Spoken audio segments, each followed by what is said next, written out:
So as mentioned in a previous shorts video, here I have the Witt machine SME on my Wasser 1063, and I got it on there with a crush washer, not using the AK pin to hold it on. And here we have the rifle, and in order to get this SME to work correctly in this gun without beating the rear trunnion to death, I have had to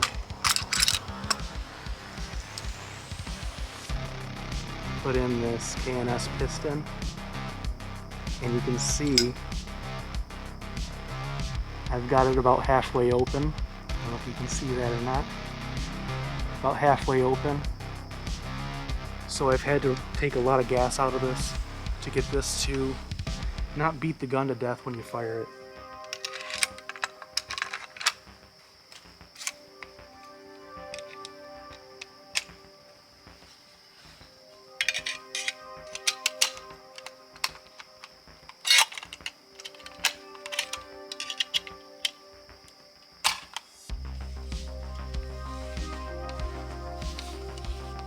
So let's try this out today with the SME, and we can see if there's any difference between using it with, we'll do no muzzle device, we'll do our single chamber brake, which is my preference, and we'll try it with the SME and see if there's anything to it, which I don't really think it is, other than making your gun horribly overgassed.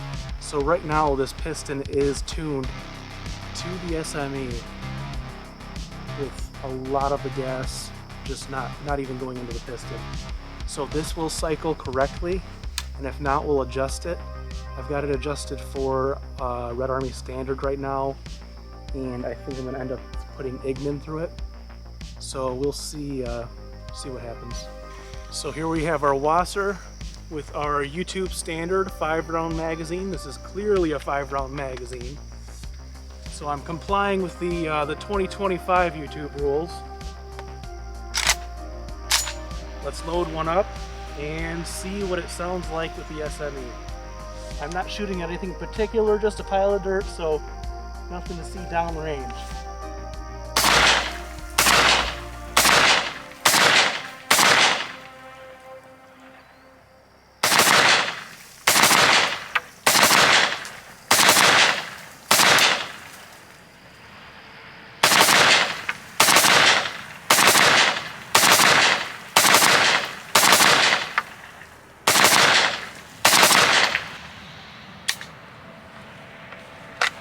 And we're empty.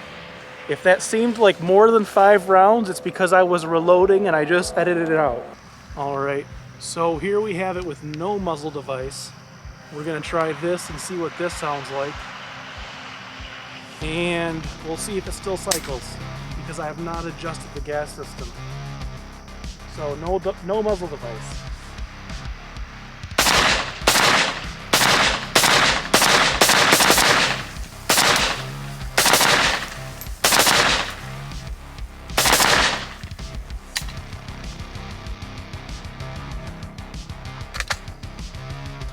Alright, and I'm not going to use up that entire mag.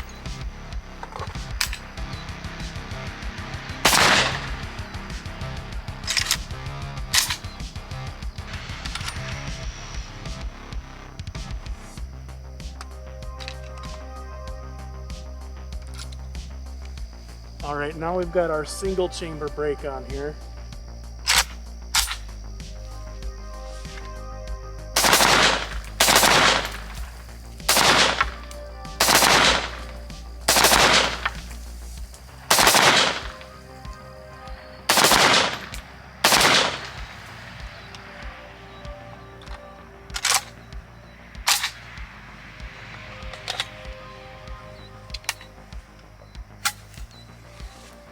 Alright, so that was with the single chamber brake. I'm going to have to go in and see what it sounds like on the camera. It's probably all going to sound the same. It's probably going to be all flattened out. But maybe there will be a difference in what the gun sounds like in the recording. I don't have any measuring equipment, but I can say myself, the SME does not sound quieter at all. Or there's no less concussion at all as the shooter. Maybe for people who are standing next to you, the SME may block some of the concussion, but as the shooter, at least with my hearing protection on, which I'm not going to shoot without, there's no difference. If anything, it's worse. So let's look at the footage and see if there's a measurable difference.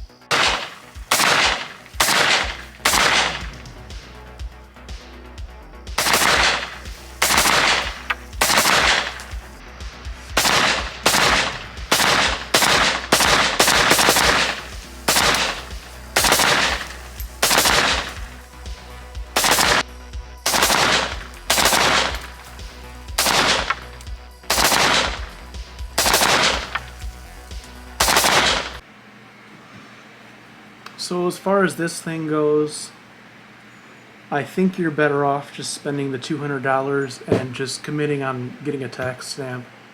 I mean, if you don't mind having your name on that list, the registry, just go for it. Anything that claims to help with sound or concussion is pretty much just a load of horse apples. I would not recommend this thing. And it does come apart. It does separate, so it's just, there's a muzzle brake inside here with just a can around it. But once it's been shot through a few hundred rounds, you're not getting that off. So I would just stick to your $30 single chamber AK-74 style brake and just forego this completely. I paid close to $200 for this, and I actually have two of them. I bought two of them for some reason. The first one didn't work, and I was like, oh, it might work for 7.62. No, it doesn't.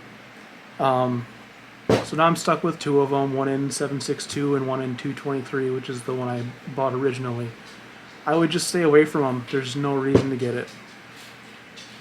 Don't make my mistake, I guess. I mean, I'm sure they're a great company. They make suppressors too.